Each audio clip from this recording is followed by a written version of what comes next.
Olá pessoal, bem-vindos ao curso de Introdução à Matemática. Meu nome é o professor Leandro Schfaier, sou professor do Departamento de Engenharia Mecânica da Universidade Federal Fluminense, onde eu atuo como pesquisador no Laboratório de Termociências LaTermo.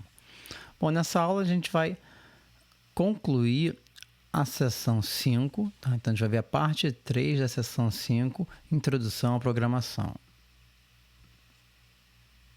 Então, a gente vai começar olhando aqui a seção 5.9, operações repetitivas ou iterações, tá?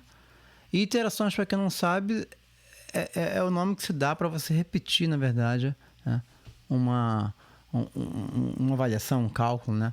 Então, a gente começa aqui vendo, né, esse do, que é a função provavelmente mais utilizada para fazer iteração na matemática, tá?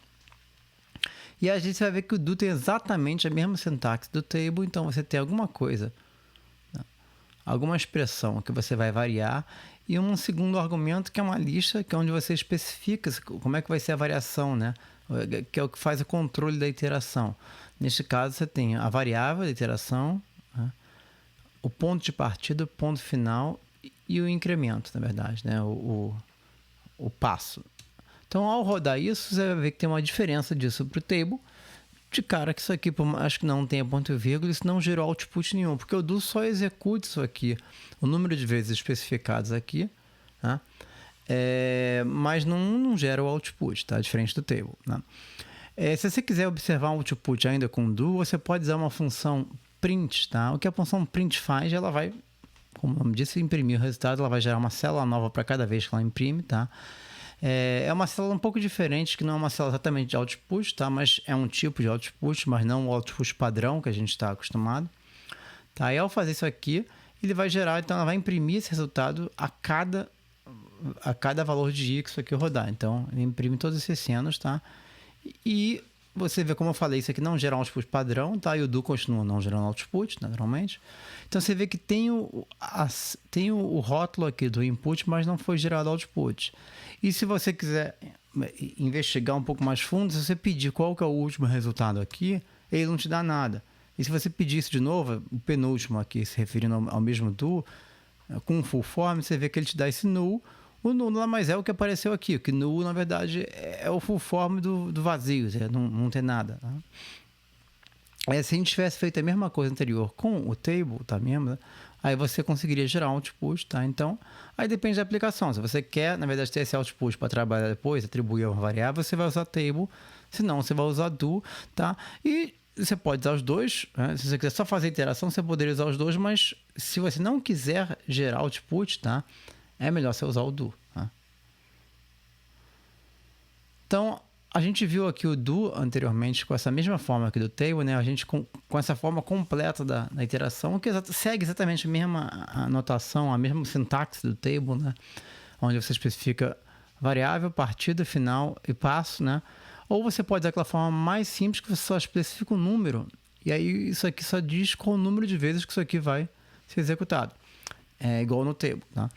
Então, aqui o que eu vou fazer, e aí, se você quiser variar alguma coisa, você tem que ter algum tipo de variação na forma tradicional de programação, por exemplo, né? Onde você tem uma variável que é atualizada, tá? Aqui de maneira um pouco recursiva, tá? Então, você dá um ponto de partida, né? Então, a gente tem 3 avaliações aqui sequenciais, um ponto de partida para a variável R, tem um do que vai alterar essa variável R, tá? E você vai fazer 100 vezes, depois retorna o valor final da variável R, né? Então, você tem esse valor, tá? Se eu quisesse acompanhar a avaliação disso aqui, eu poderia usar esse print, tá? Mas aí, no caso, eu estou rodando só, em vez de fazer 100 vezes, só 5 vezes para a gente poder ver na tela o que está acontecendo. Tá? Outra função que é utilizada na matemática para iteração é a função for, que funciona similar ao for de outras linguagens de programação. A sintaxe dele na matemática é muito parecida com a sintaxe da linguagem C, tá?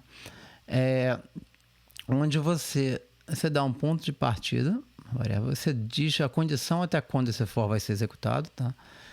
Você dá como é que é o incremento da variável e no final o corpo do for. Tá? Então esse for é um for que o corpo só imprime, tá? Para a gente ilustrar o que acontece. Então a gente tem um i que vai variar de 1, isso vai rodar até enquanto o i for menor que 6, e você incrementa ele de 1 em 1 aqui com o i igual a i mais 1. Tá? Então ele vai até 5 porque ele não vai até 6 porque isso aqui é menor, não é menor ou igual. tá? E aí vale observar o que acontece com o i, que o i naturalmente é alterado aqui dentro do for. Não, esse i não é local a esse for. Tá? Diferente do do, quando você faz assim, a variável de iteração é local. Então você vê que a cor muda. Então se eu rodar, isso aqui seria a mesma coisa feita com o do. Tá? Você vê que de certa forma o do fica um pouco mais curto que o for, então talvez por esse motivo o do seja mais utilizado que o for na matemática, tá? Por esse motivo, pelo motivo que a gente vai ver que o j aqui, essa variável aqui, ela não é alterada, então ela é sempre local aqui, então o j daqui vai ser sempre local do, tá? Mas agora, se eu quiser trabalhar com o for de uma maneira que essa variável fique local, eu tenho uma função, tem funções para fazer isso, tá? A função modulo, na verdade, faz isso, tá? Que a gente já viu isso anteriormente, tá? Então você pode colocar dentro de um módulo a função, o for que você quer, né? E você dizer que o j é local. Ao fazer isso, tá? Mesmo resultado, e o j não é alterado, tá? Você usou módulo, mas poderia usar block aqui também, não tem o menor problema, tá? A gente viu a diferença entre módulo e block na aula anterior, tá? Outra forma de você trabalhar com fazer um loop é usar o loop while, tá? Isso também é muito utilizado, tá? Para a gente ter o mesmo resultado que o anterior, a gente vai fazer aqui, a gente tem que ter um ponto de partida. O while você diz a condição enquanto o loop vai ser utilizado e o corpo, só isso. E aí se você vai atualizar alguma variável, tá? Você vai fazer isso dentro do corpo, diferente do for, que você tem um campo especial para o incremento, para atualizar a sua variável de incremento, tá? Então, isso aqui é a mesma coisa, feito no while, você tem um ponto de partida aqui fora, você diz, enquanto i for menor que 6, você vai avaliar isso aqui repetitivamente. Aí, naturalmente, aqui dentro você tem duas operações separadas por ponto e vírgula. A primeira operação você só imprime o resultado e a outra você atualiza a sua variável. Então, agora a gente vai começar a olhar outras formas de a gente fazer iterações, tá? São outras funções. A primeira que a gente vai ver é a função nest, tá? O que essa função nest faz, ela vai aplicar, tá? De maneira múltipla, tá? O f de x, então vai ficar f de x, depois f do f de x, depois f do f de f de x. Então vai aplicando f repetitivamente em cima do resultado, tá? E você especifica o número de vezes que vai ser aplicado. Então 5 vezes você vai ter f de f de f de f de f de x, tá? Óbvio, você não vai usar esse tipo de coisa para função sem definição. Isso aqui é só para ilustrar, mas você poderia usar qualquer função. Por exemplo, isso é comum você utilizar no lugar da função uma função pura. Então, eu tenho aqui uma função pura que pega a função, soma 1. Então, simplesmente você incrementa 1. Então, se eu pegar 1, somar 1, depois somar 1, depois isso que você vai fazer aqui 3 vezes, tá? Você tem 4. Tá? Então, só uma ilustração. Se você quiser fazer isso aqui e você dentro da função pura você dá um print só para você acompanhar, tá? Você tem lá 1, 2, 3, tá? E no final o 4 do último, que é o do último, porque o 4, ele não imprime o 4 porque ele está imprimindo para depois incrementar. Então eu sempre imprimo a variável, tá? Antes do incremento, tá? E aí, na verdade, igual a gente viu anteriormente, tá? Você vê como o output aqui, o output final é só o 4. Todos os anteriores foram gerados pelo print. Então, se a gente bota um ponto e vírgula aqui, o que a gente vai acabar suprimindo é só o 4 final. Os prints todos são gerados, tá? Se a gente quiser agora ter acesso a todos os variáveis intermediários anteriores, né, gerados nessa operação de nest, ao invés do print, você tem a função nestlist, que ele vai gera uma lista, tá? Então daqui é o primeiro valor, que seria o ponto de partida, na verdade, depois a primeira aplicação da função, segunda aplicação e a última aplicação da função, e fechou. Então o nestlist te dá uma lista de todos os valores gerados pelas iterações, tá? Você tem, na verdade, outra função aqui também que pode fazer nessa série de funções com esse nome nest, que é nest while, tá? A nest while, na verdade, você dá um critério de parada para ela ao invés de você dizer o número de vezes, tá? Então, ela tem a mesma sintaxe do nest até o último argumento. Você tem o primeiro argumento, que é a função que você vai aplicar, tá? Você tem qual que é o ponto inicial, qual é o valor inicial que você vai começar a aplicar isso, tá? E em vez no final que muda, em vez de você dizer o número de vezes, você diz, você vai rodar isso enquanto essa função testa essa condição aqui, na verdade, né, for verdadeiro. Então, eu estou tentando aqui, eu vou ter a função teste que eu botei aqui é integer q, que ela vai me dar verdadeiro enquanto esse número, o número for inteiro. Então, ela começa 120, ela vai aplicar isso aqui de 120, tá? Isso dá verdadeiro, tá? E eu estou botando print para poder acompanhar. Então, dá verdadeiro, aí imprimiu, né, uma vez, divide por 2, o resultado vai para 60, tá? Aí aplica de novo. Aplicando de novo, imprimiu, tá? Divide por 2, deu 30, inteiro, aplica de novo, tá? Imprime, divide por 2, tá? E aí imprimiu 15, dividiu por 2, na hora que deu 15 sobre 2, na hora que ele vai vir aqui, testou esse 15 sobre 2, não é verdade, não é mais inteiro, isso dá falso, você sai desse loop aqui, dessa iteração.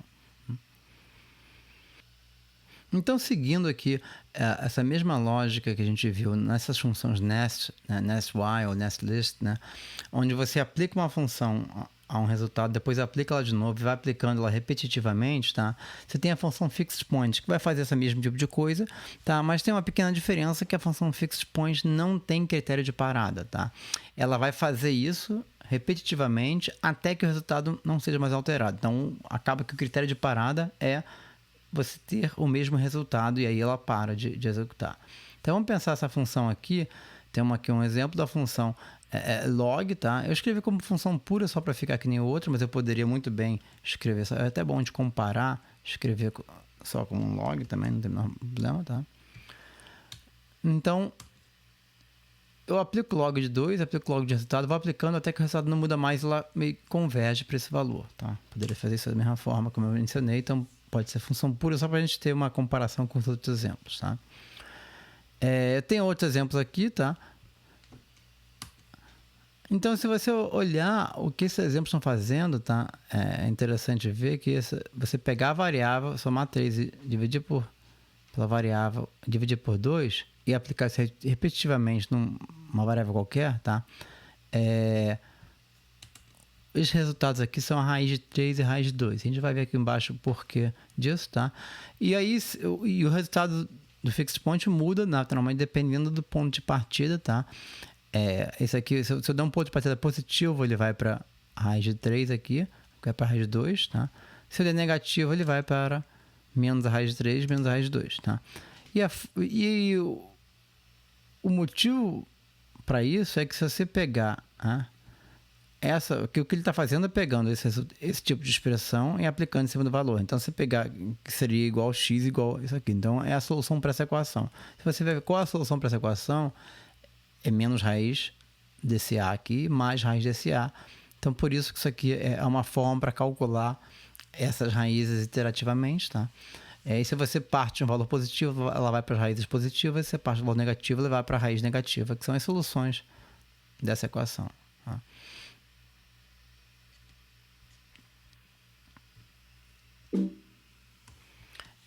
De maneira similar à função nest, a função fixed point list, tá? Ela vai gerar valores intermediários, tá? Todos os valores intermediários que a gente viu, ela gera até você atingir o resultado final. Então, se eu pegar algumas dessas avaliações aqui em cima, tá? Eu vou dar isso aqui. Então, você tem, essa avaliação toda aqui, ela partiu de 1, depois ela tirou 1.5 quando calculou a primeira vez, depois 1.41667, tá? E depois ele converge. Mas aí você pode parar para pensar, mas não converge, por que ela não continuou fazendo aqui se não está diferente? Na verdade, não está diferente. É que a gente está, se você lembrar do que a gente já viu anteriormente, o output padrão para precisão de máquina é imprimir o resultado só com 6 casas decimais. 6 casas notais, 6 casas significativas, né? Então, o que acontece é que esses números são diferentes nas casas, além das 6 casas. E se você quiser olhar o número inteiro com full form, tá repetindo, você vê que aí você vai ver a diferença aqui, tá? E aí você vê que esse que parecia igual, não é. Ele é igual nas 6 primeiras casas, que esses 4 últimos são iguais nas 6 primeiras casas, mas esse é diferente desse. Aí no final, você percebe que ele gerou esse número, e quando ele calcula de novo, gera o mesmo resultado, para. Então, assim que funciona a função fixed point list e a função fixed point, né? As duas funcionam iguais. A diferença é que uma gera um resultado só e o outro gera todos os intermediários. E por fim, a gente limpa o valor da variável aqui Então, dando continuidade, a gente vai para a seção 5.10, que vai falar sobre outras formas de atribuição. Então, a gente já viu anteriormente as funções set e setDelayed, que são a atribuição imediata e a atribuição atrasada, né, para fazer a atribuição. O que a gente vai ver agora são formas diferentes de você fazer a atribuição, quer dizer, de você alterar o valor de uma variável, tá? Na verdade, a gente já viu duas dessas formas, tá? Que faziam essa atribuição de maneira implícita, tá? Que são as funções prepend to e append to. Então, se a gente revisar essas funções, a gente primeiro atribui a variável x, né, uma lista, 1, 2, 3, né? E a função prepend to, se você der um prepend to na lista e ele fornecer mais um elemento, ela insere um elemento no começo da lista, mas ela altera o valor de x. Então, ela fez uma atribuição a x. A função append to, de maneira similar, ela altera o valor de x, mas ela adiciona um valor ao final da lista, tá? Então, se eu perguntar quem é x, isso foi alterado. Então, de uma certa forma, essas funções fazem uma atribuição, tá? Outras funções que a gente vai ver são as funções, na verdade, increment e decrement, começando, que incrementam e decrementam, tá, uma variável, tá? Então, se eu vou, por exemplo, aqui eu vou definir y e z como essas variáveis como valor de 1, tá? E ao calcular increment de y, tá, ela retornou 1, mas se eu perguntar qual é o valor de y, incrementou y por 1, tá? E se eu fizer a mesma coisa com z com a função decrement, ela retorna 1 e depois, né, retornou, o z virou 0. Então, o que essas funções fazem, ela primeiro elas imprimem um valor da variável atual e depois ela modifica a variável, né? E o valor impresso, então, impresso que eu falo no sentido de retornado, não da função print. Então, o valor retornado da variável atual e depois, mas a variável foi alterada pelo incremento ou decremento, tá? A forma abreviada para essas funções envolve a utilização de mais a menos, similar ao que a gente faz em C++, né? Em C, na verdade, C++ tanto faz. Então, se de novo, voltei essas variáveis para 1, y++, ela incrementou essa variável, mas o valor retornado por isso é o valor da variável, né, antes do incremento. Então, y foi modificado, virou 2, e o z da mesma forma, ele retornou 1, mas z aqui tem o valor de 0, porque essa função retorna o z e depois decrementa ele. Tá? Se você quiser fazer isso de maneira diferente, onde você incrementa e depois retorna, você tem as funções pré-increment e pré-decrement, tá? Então, de novo, vou voltar o valor das variáveis y e z para 1. Então, elas têm formas abreviadas similares, só que a diferença é que, como é um pré-incremento, você bota mais antes da variável e menos também antes da variável, tá? E aqui eu não vou nem mostrar a forma completa, que é só você pegar isso aqui e fazer igual anteriormente, mudando o incremento para pré-incremento e o decremento para pré-decremento, tá? Então, mais y, ele pegou o valor de y que era 1, ele incrementou e já retornou o valor incrementado, né? E menos z, ele decrementou z, né, de 1, tá? E já retornou o valor decrementado, que é 0, 1 menos 1. Tá? Se você quiser comparar como é que seria feito isso na forma sem usar essas funções pré-increment, usando a atribuição normal, tá? Eu vou primeiro voltar o z e y para 1. É a mesma coisa que escrever mais y, mesma coisa que escrever y igual a y mais 1. Tá? O valor retornado é o 2 e ele alterou o y para 2. Tá? E fazer o decremento seria y igual a y menos 1. Aí no caso aqui eu voltei para o valor inicial. Né? Eu trabalhei com y. Eu poderia trabalhar com z aqui. Tá? Vai dar o 0. Tá?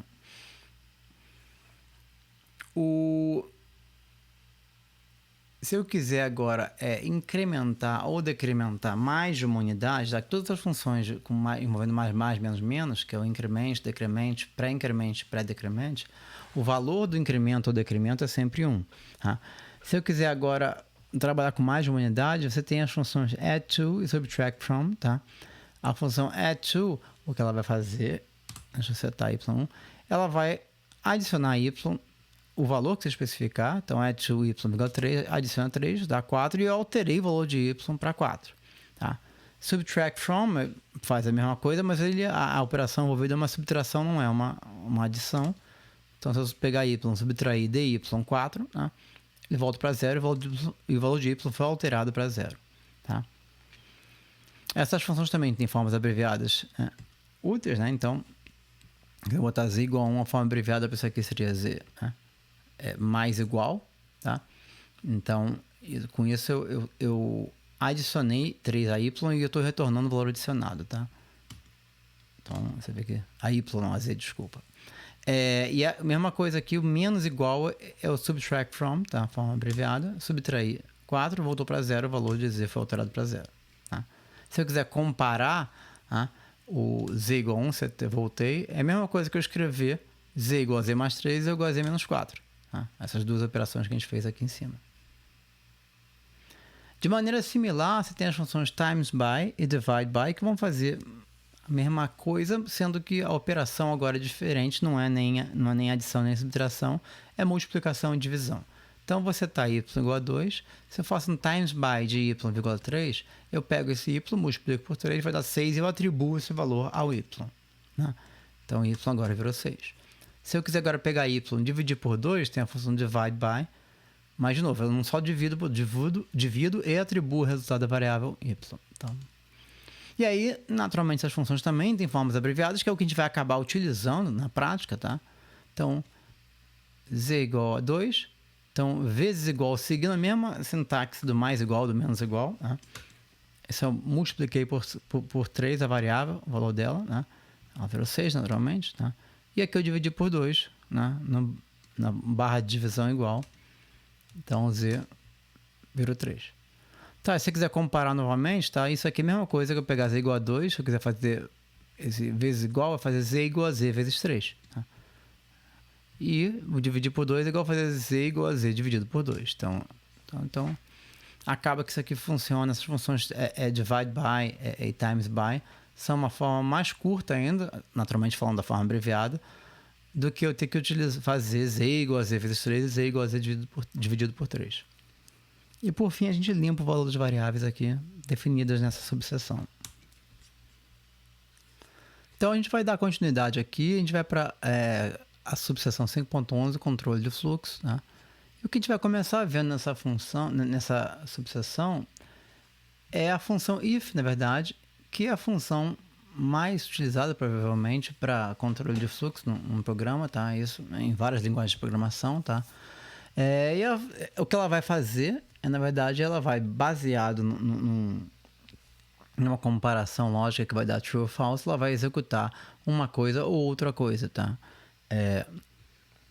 Então, eu vou começar esse exemplo setando x para 3, tá?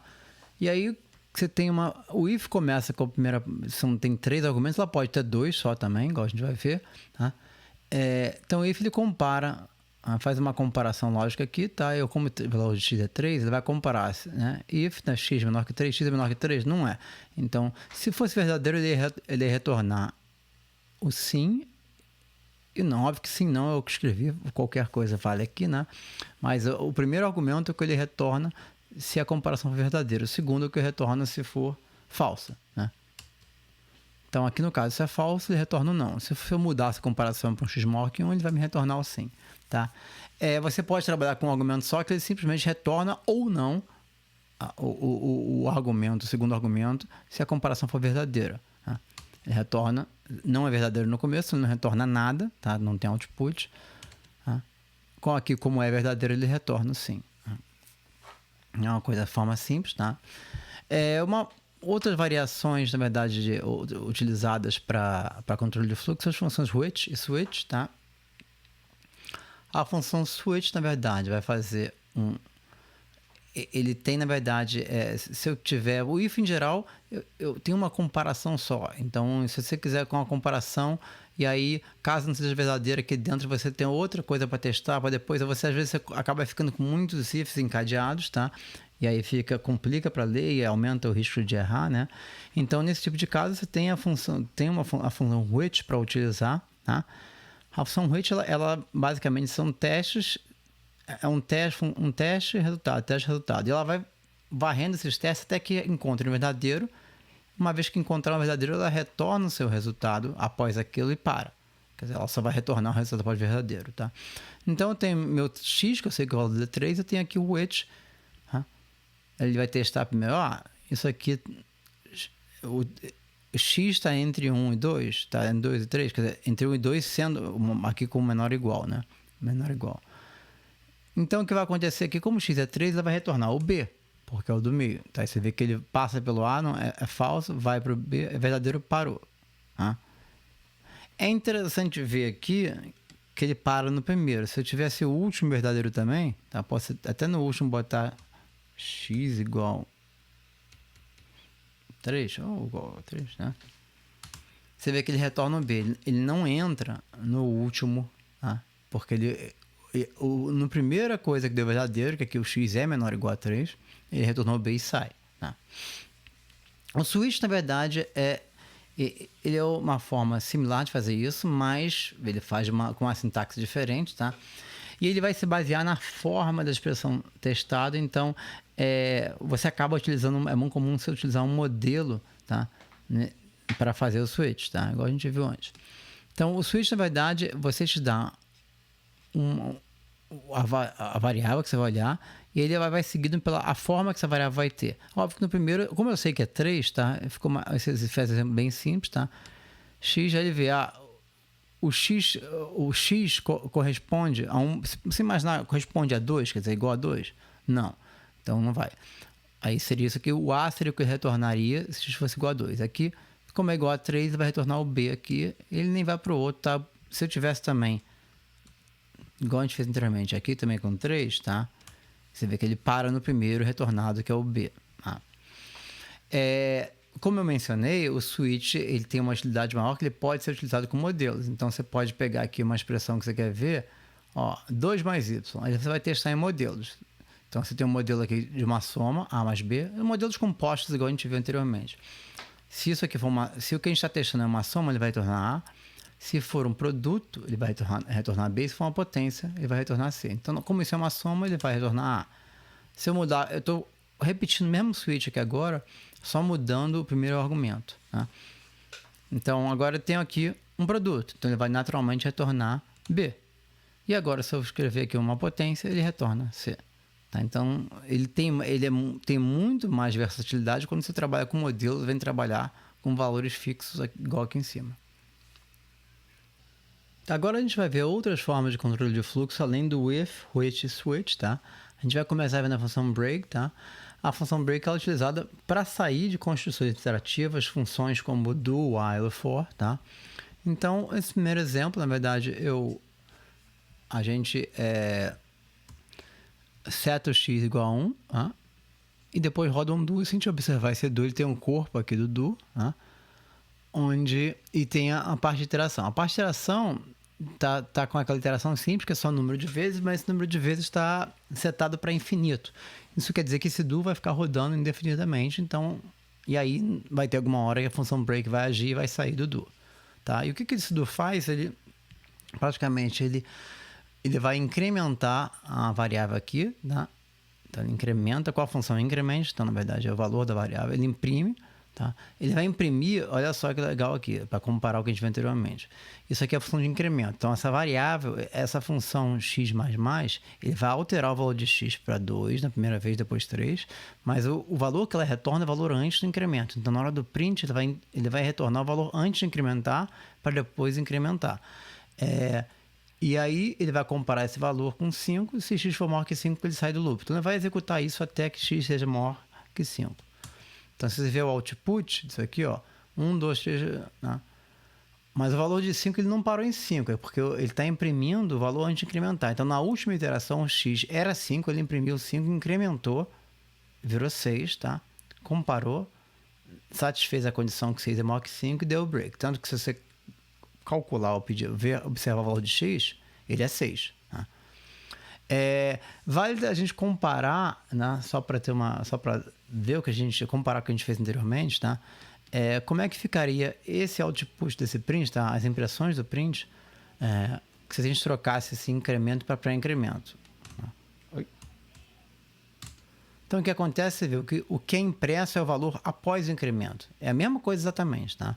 Então, na primeira vez, em vez de se imprimir 1, ele já imprimiu 2 porque ele incrementou. O x era 1, incrementou, virou 2, depois imprimiu assim por diante. Tanto que o último impresso é 6 e se perguntar o valor de x, naturalmente é 6 também. A função return, ele também interrompe um loop igual o do faz, tá? Mas agora ele retorna um valor na variável. A gente viu que se você olhar esses dois loops aqui, por mais que tenha impressão, né, por print, o do em si não gera output nenhum. Tem um input aqui do do e não gerou output, tá? E aqui também, tá? Mas agora com a função return você tem como fazer que alguma coisa seja retornado de dentro de um do. Então o return ele vai interromper o loop e vai retornar o valor que você especificar no return. Então você tem x igual a 1 também igualzinho. Eu vou incrementar. E aqui, como não estou dando print, tá? Tanto faria usar um pré-incremento, pós-incremento, tanto faz, tá? E incremento, verifico que se é maior que 5 e se for maior que 5 retorno. Então você vê que isso te dá um retorno de 6, porque ele vai... Quando x é maior que 5, é porque x virou 6 por causa do incremento, ele retorna o valor de x naquele momento que é 6, tá? Se eu fizesse exatamente a mesma coisa, substituindo o return por break, como não tem print, não tem nada, ele não faz nada esse do, cara, nada visível, né? Ele faz alguma coisa assim, ele atualizou o valor de x para 6, se eu perguntar o valor de x, naturalmente vai ser 6. A função continue, ela age na avaliação de um loop, tá? O que ela faz, ela interrompe uma avaliação interna ao loop, ela não sai do loop completamente, tá? Então vamos ver o que acontece aqui. O que ela vai fazer aqui? Eu botei um marcador aqui, fim do corpo, tá? Porque nesse corpo todo, e aqui eu não botei até infinito, porque senão isso aqui rodaria infinitamente, tá? Eu estou rodando esse do 6 vezes, tá? E o que acontece no corpo? Primeiro ele imprime o x, para a gente poder acompanhar. Ele imprime o x, na verdade, com um pré-incremento. Ele vai imprimir o x depois de incrementar. Vai comparar se o x for maior que 3, ele vai fazer um continue. O que o continue faz? Ele para essa avaliação aqui dessa rodada, da primeira vez que está rodando, e começa de novo. Então imagina que aqui eu estou fazendo a primeira vez, tá? Isso aqui. Quando ele chegou, se x for maior que 3, ele tem um continue, ele sairia e começaria de novo. Mas, se você ver, a condição está em x maior que 3. Então, nas primeiras avaliações, quando x for menor que 3, ele não vai entrar nesse continue, ele simplesmente vai continuar. Ele não vai fazer esse if e vai chegar aqui e imprimir fim do corpo. Então, a gente vai conseguir, com essa impressão do fim do corpo, tá, acompanhar quais vezes que ele não entrou no continue. Tá? Então, você rodar só, no começo, x igual a 1, incrementou, virou 2, aí ele testa.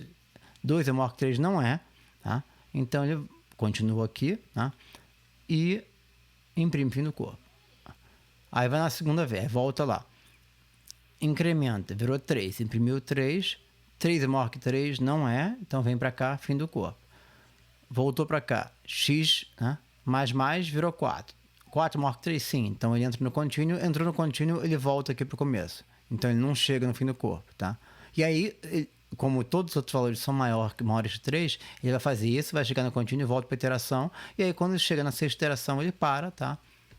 Então, ele fez 6 vezes, tá? Então, o valor é 7, né? Porque ele começa de 1 e incrementou 6 vezes. O x vai dar 7 no final, tá? Tem outras funções também para você fazer controle de fluxo, que é a função goTo, tá? E a goTo, você diz para o programa ir para outro ponto no programa, para avaliar isso num bloco de avaliações, tá? E para onde ele vai é baseado num label que você vai ter que estabelecer, tá?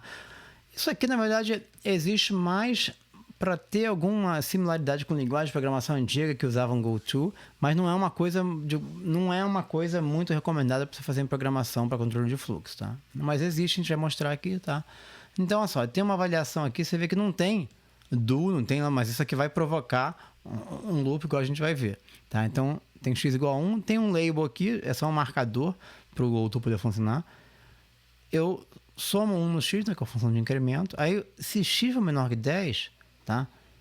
Eu falo para ele voltar para cá. E aí ele vai ficar fazendo isso aqui. Então, tem um loop implícito aqui, até que ele não entre nesse goTo, quer dizer, quando o x for não satisfizer isso aqui mais. E aí ele vai para o final, x, e retorna o valor aqui desse final. Então, o que acontece, viu? Ele retornou 10, tá? Porque ele rodou isso 10 vezes devido a esse goTo estar aqui. Tá? Outras funções que tem são as funções catch e throw, tá? Elas funcionam em conjunto, similar ao goToLabel, mas aí é diferente do que eu falei, que isso aqui é uma forma quase arcaica de programação, mas existe só para só para você ter alguma coisa que seja coerente com o que tinha antigamente, tá? As funções catch são diferentes, tá? Você utiliza ela junto com outras funções, tá? E aí, o que ela funciona? O catch, né? Ela vai, na verdade, retornar o primeiro argumento, na verdade, né? Desculpa, retornar o argumento da primeira avaliação dos throw que ela encontrar, tá? Então, você tem esse do aqui infinito, tá? E isso, tá? Ao fazer isso, isso vai causar, em algumas vezes, tá? Uma saída de um loop do, tá? Então, eu tenho um loop do infinito aqui, tá? Eu seto x igual a 1 e tem o catch aqui. Então, isso aqui está rodando, tá? O catch ele vai ficar observando se aqui dentro vai ter alguma execução da função throw. Assim que tiver uma execução, tá? O catch vai interromper esse loop e vai retornar o valor, tá? Retornado, né? o valor do argumento da função throw. Então, olha só, é basicamente um loop que ele incrementa o x, então x começa de 1, vai ser 2, 3, 4, tá? E aí ele diz, se o x for maior que 10, throw x. Então, quando o x for maior que 10, ele vai chamar a função throw com o valor de x, o catch vai pegar isso, vai retornar esse valor e interrompe o loop. Então, o que vai acontecer? Ele retorna 11, tá? Porque ele está incrementando quando 11 for maior que 10, tá? Beleza? E por fim, a gente remove aqui o valor da variável x para a gente poder encerrar essa subseção. Então, dando prosseguimento, a gente vai passar para a subseção 5.12, acompanhamento de execução. Então, nessa subseção, a gente vai ver algumas funções que, para ajudar a gente a acompanhar a execução, a avaliação das computações que a gente está submetendo, tá? Então, a primeira função que a gente vai ver é a função trace, tá? O que a função trace vai fazer? Ela vai imprimir todas as operações feitas, tá? Ela vai retornar todas as operações feitas, né, para uma dada computação. Então, eu tenho aqui 2 mais 2, né, dividido por 3 elevado a 4. Ele começa com 2 mais 2, que vai dar 4. Depois ele vai para o denominador, 3 elevado a 4 dá 81. Depois ele inverte esse denominador, né? Lembrando que isso aqui é um produto de 2 mais 2 vezes, né, 1 sobre 3 elevado a 4. Tá? Retorna isso aqui. Depois ele multiplica o numerador pelo denominador. Tá? E como não tem simplificação nenhuma, retorna o valor final. Tá?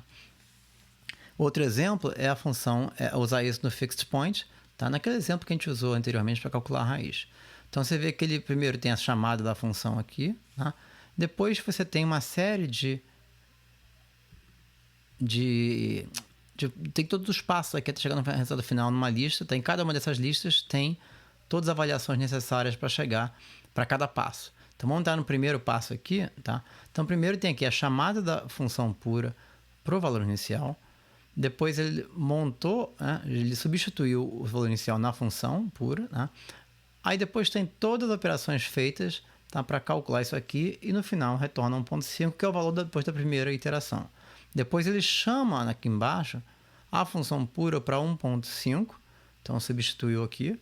E aí tem todas as operações necessárias para calcular isso aqui até chegar ao valor desse segunda iteração, que é 1.41667, né? E ele repete isso, você vê que ele vai chamando até a última iteração, que é quando ele acaba repetindo o mesmo resultado que o anterior e para o fixed point. Tá? A função tracePrint, tá? Ela faz uma coisa um pouco diferente, ela imprime, na verdade, todas as expressões utilizadas para uma dada computação. Então, aqui eu tenho 2 mais 2 sobre 4, tá? Ele tem a função inicial, ele imprime a função times, porque isso é uma multiplicação, aí ele vai entrar no 2 mais 2, que tem um plus, calcula o plus, é o 2 mais 2 que dá 4, depois tem 1 quarto, tá? Lembrando que isso aqui é uma potência, né? É 4 elevado a menos 1, então tem um power aqui do 4 elevado a menos 1, que vai te dar um 4, depois ele pega o resultado do 2 mais 2 sobre 4 e no final dá 1. Então ele imprime, na verdade. E você vê que o resultado dele é a mesma cara do print, ele não tem output isso aqui, né? Então a gente vai passar para outra parte aqui de acompanhamento, que é uma parte muito utilizada, que é a parte de medição do tempo gasto numa computação. Então o que a gente vai fazer aqui nesses exemplos a gente faz um do, tá? Onde a gente calcula o seno de 3 pontos, para você forçar uma avaliação em pontos flutuantes com precisão de máquina, e a gente calcula isso um número grande de vezes para poder acompanhar o tempo gasto, né? Então a primeira função time, ela vai medir o tempo gasto, o tempo que a CPU, né, gastou para avaliar isso aqui. A função absolute time mede uma coisa um pouco diferente, tá? Ela mede o tempo que passou do início até o final dessa computação, tá? Normalmente, né, o absolute time, né, vai dar maior que o time. Nesse caso deu diferente porque na hora que eu calculei isso aqui, não foi exatamente a mesma computação no mesmo momento. Isso aqui, por mais que eu estou calculando a mesma coisa, tá? A CPU aqui demorou, na verdade, menos tempo, e com isso o absolute time demorou menos tempo. Porque aqui, para esse tipo de computação, tem poucas coisas além do cálculo da CPU que é feito. Então, se eu rodar isso aqui de novo, você vê que o tempo pode dar diferente, né? Vamos rodar mais uma vez isso aí. Então, deu um pouquinho diferente. Vamos rodar agora o absolute time, mas de novo, pode dar menor, tá? Pode dar maior. Mas aqui deu maior. Mas se eu fosse para a mesma computação, o absolute time vai dar maior que o timing, porque o absolute time inclui todo o tempo da CPU e qualquer outro tempo adicional, tá? Que de qualquer outra coisa que ocorreu além da CPU trabalhar, para completar aquele tempo total do início da avaliação até o final, tá? Então, se a gente quiser observar isso para uma mesma computação, o que a gente pode fazer é botar o timing e o absolute time um dentro do outro. Então, ao rodar isso aqui, ó, eu tenho um timing aqui, depois você vê que o timing deu 3.42 e o absolute time deu 3.47. Então foi maior. E a mesma computação, tudo bem, tem uma coisinha de diferença que tem a chamada do timing dentro do absolute time, mas eu posso inverter para verificar, né? E aí, vamos ver o resultado. Então, você vê que o absolute timing, que é o de dentro, né, deu maior, 5.2687, aqui 5.21, do que o timing, que foi o tempo de CPU. Então, aqui a gente viu que a gente consegue praticamente calcular o absolute time e um time de uma mesma computação ao fazer isso, tá? Então, outras funções que a gente tem é a função time use. Aí a gente já está falando de medir o tempo não de uma dada computação, mas do tempo total gasto de CPU, nesse caso da atual sessão. Então, o time use, lembra que a gente está no input 385, né? E agora 386, tá? Isso aqui é o tempo em segundos gastos para calcular tudo, né, que foi calculado nesse notebook até agora, tá? É só o tempo CPU. Então, o tempo que eu estou parado falando não está contando, tá? O tempo para imprimir coisa na tela também não está contando. É só o tempo que a CPU gastou para processar tudo que é input aqui e gerar output, tá? O session time envolve todo o tempo que passou da sessão, tá? Então, isso aqui deu 454 segundos. Naturalmente, isso aqui é basicamente o tempo utilizado, tá, para nessa subseção aqui, porque eu gravo essas aulas subseção por subseção, tá? E o que eu faço, na verdade, é rodo o notebook todo até aqui e começo a gravar essa aula. Então, praticamente esse tempo aqui que passou até agora, tá, é o tempo dessa subseção enquanto estou falando aqui, né? E aí, naturalmente, ele envolve todo o tempo de CPU gasto, né? Outra função interessante é a função absolute time, que ele reporta o número total de segundos, né, se você não usar argumento nenhum, que passou desde 1º de janeiro de 1900. Né? Então, a forma... Se eu rodar isso aqui de novo, esse número vai ser um pouco maior, porque passaram mais segundos, tá? Isso aqui é um número em pontos flutuantes, então não é segundos inteiros, tá? Você tem aqui todas as frações de segundos, tá? Essa função absolute time, ela pode ser utilizada como uma data, a data e a data completa, que você tem o ano, mês, dia, hora, minuto, segundo, tá? Isso aqui vai te dar o tempo total em segundos desde 1º de janeiro de 1900 até essa data que você especificou. E aí, como isso aqui você está especificando tudo com números inteiros, o resultado vai ser um inteiro, tá? Então, isso aqui é o número de segundos. Você vê que é a mesma ordem de grandeza disso aqui, tá? Então, isso aqui é o número de segundos até 1º de outubro de 2020, meia-noite, 0 minutos, 0 segundos, tá? Se eu quiser rodar isso aqui para meia-noite, 0 minutos de 1 segundo, você vai ver que vai dar 201 aqui. Se eu quiser agora rodar isso aqui para meia-noite, né? 1 minuto, 0 segundos, você vai dar 260, porque passaram 260 segundos, tá? E se eu calcular isso numericamente, você vê que você tem lá uma coisa com essa ordem de grandeza 10 a 9, porque é menor que isso aqui, porque eu estou calculando desde o começo, né, de outubro, tá? Então, a gente não está no comecinho de outubro, então tem mais segundos que passaram, tá?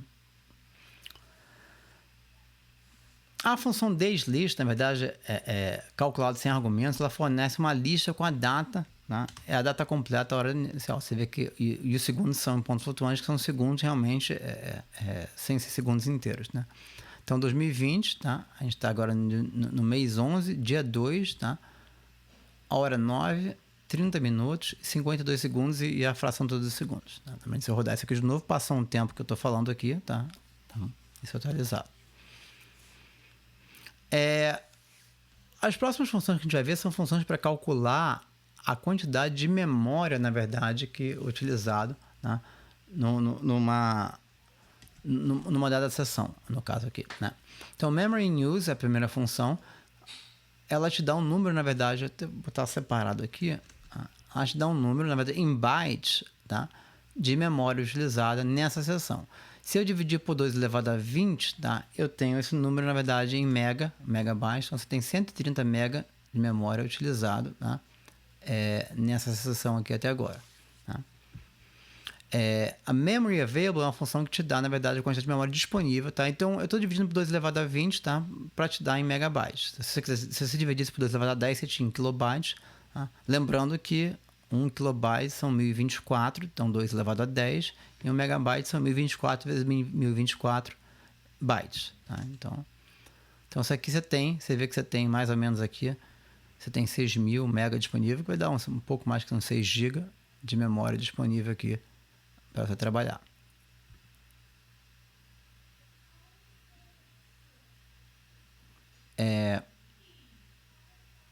Se você agora, a memória máxima utilizada, ela vai te dar a memória máxima utilizada nessa sessão, tá?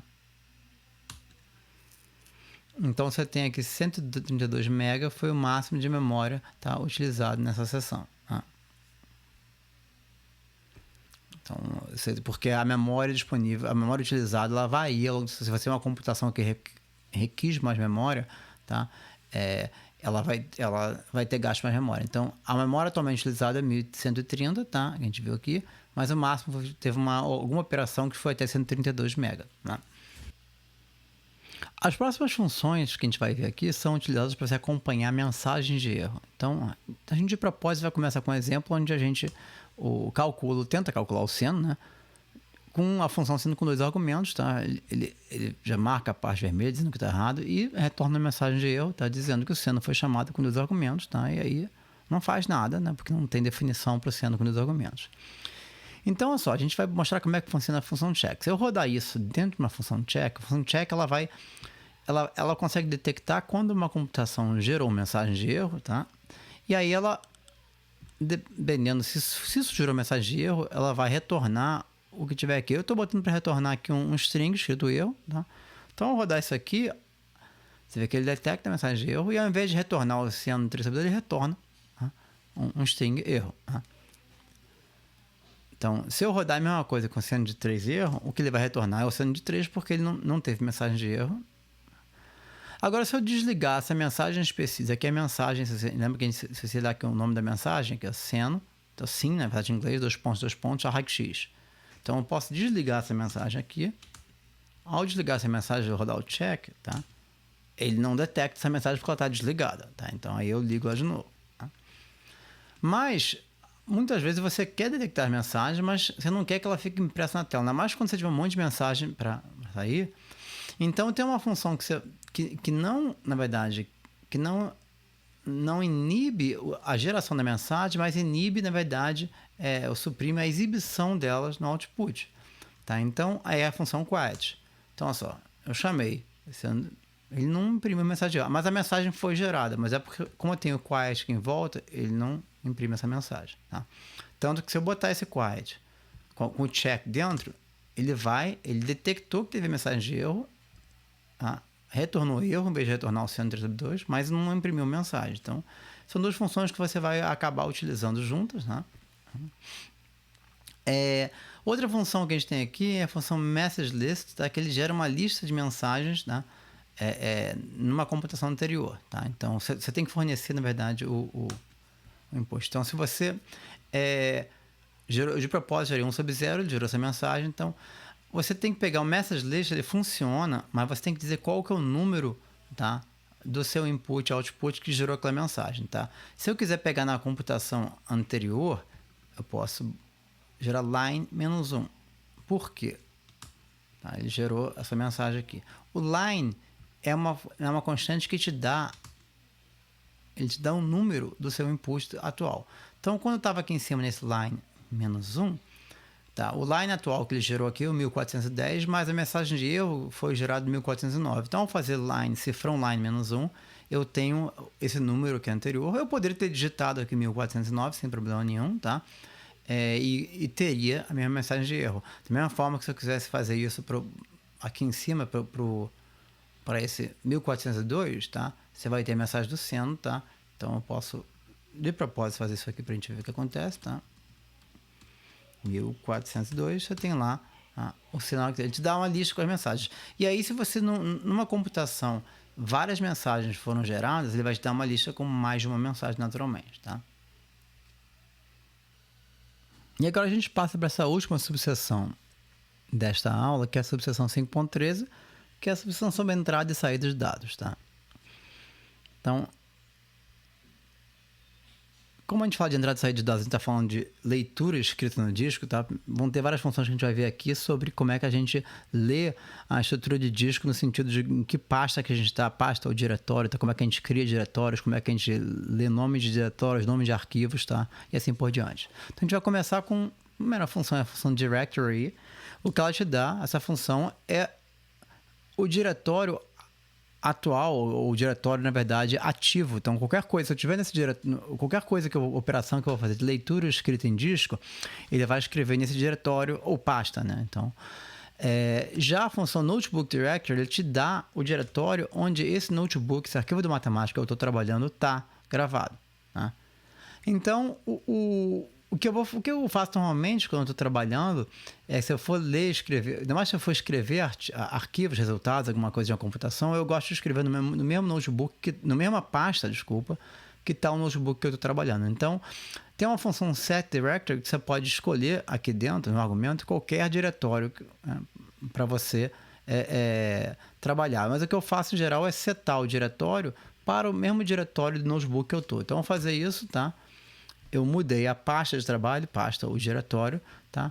Para o meu diretório de trabalho ser agora, tá? o notebook que eu estou trabalhando. Tanto que se eu chamar directory agora, você vai ver que mudou para esse valor aqui. Tá? A função filenames, ela vai te dar todo o conteúdo que está na sua pasta ativa, né? Então agora o que era essa pasta inicial aqui mudou para essa pasta aqui. Então ela me dá todos os arquivos que estão aqui, todos os arquivos, na verdade. E tem pastas que estão aqui dentro também, tá? Então tem todos os arquivos de matemática de versões anteriores das aulas, tá? Isso aqui são pastas, tá? E você tem alguns arquivos que são gerados pelo sistema operacional, que nem esse aqui, que são escondidos, mas aparecem também. Esse aqui é outra pasta, tá? Se eu quiser ver dentro desse diretório, na verdade, só o que for, dentro dessa pasta toda, aqui tudo, só o que for diretório, tá? Só o que for pastas, né? Outras subpastas aqui dentro, tá? Eu posso usar a função select, tá? Com essa file names, aí eu uso uma função que é directory queue, que é uma função teste, tá? Para testar se um dado, um desses strings aqui representa um diretório numa pasta, ou quer dizer, uma pasta dentro de outra pasta, tá? Então você vê que o que é pasta aqui é o 2015, 2020, esse CS 2020, tá? Notebooks e essa pasta old aqui. Tudo isso aqui é pasta. Se eu quiser ver o que não é pasta, né, o que sobra, que são basicamente arquivos, tá? Você faz uma negação do directory queue, que seria que você pode fazer com uma função pura, que é directory queue, mas com um not aqui na frente, tá? Então, isso te dá basicamente todos os arquivos que estão na pasta, que são todos arquivos .nb, e esse arquivo aqui gerado pelo sistema operacional, que é um arquivo escondido aqui, tá? Se eu quiser agora ver só os arquivos que são NB, basta no file names dar um argumento, tá? Como se fosse um modelo de string, né? Então, você tem aqui um asterisco que representa um string qualquer, então qualquer string que acaba com .nb como extensão para o seu arquivo, né? Então, você tem aqui todos os arquivos dessa pasta .nb. Mas tudo bem, então agora a gente vai ver como é que a gente cria um diretório ou uma pasta, tá? Você tem uma função create directory, né? Ao fazer isso aqui, eu acabei de criar uma pasta, né? Aí dentro, né? E aí eu posso entrar nesse diretório, porque ao criar esse diretório, se eu ver qual... Deixa eu até copiar a função direct.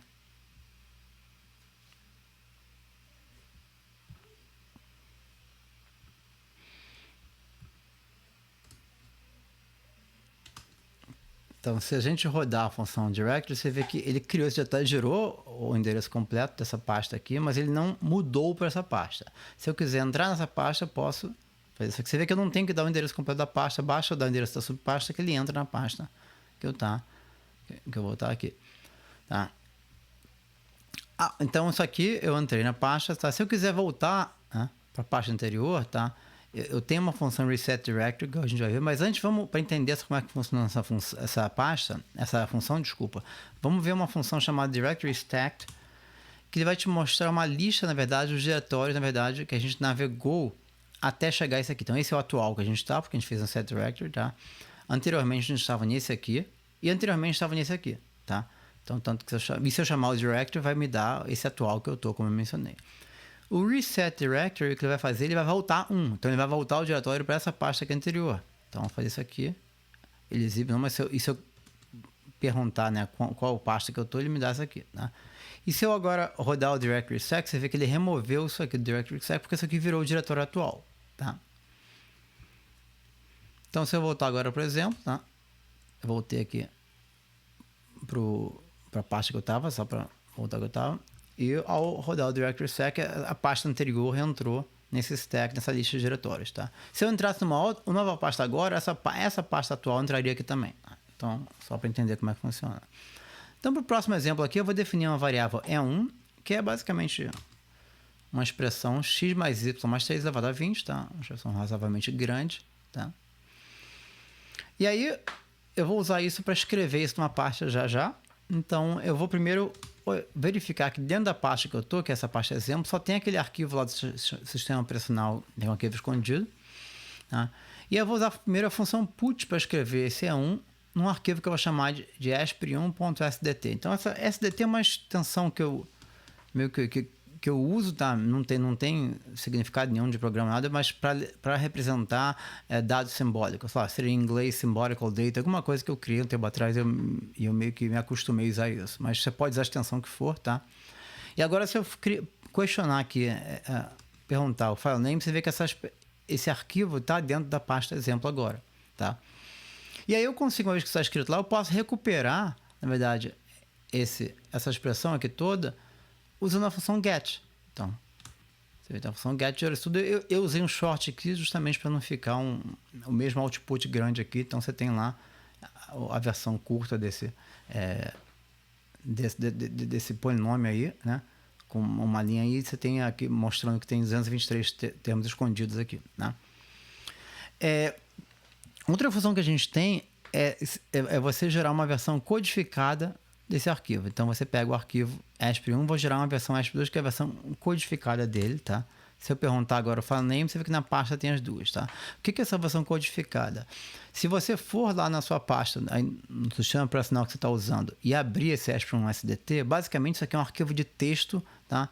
Exatamente com isso aqui tudo escrito, óbvio não com potência, mas com a forma, na verdade, da matemática de mais, já isso aqui vai ter um circunflexo 9, vai ser isso aqui tudo. Então, qualquer um que abrisse pudesse ler. Digamos que você não quer que ninguém leia isso, tá?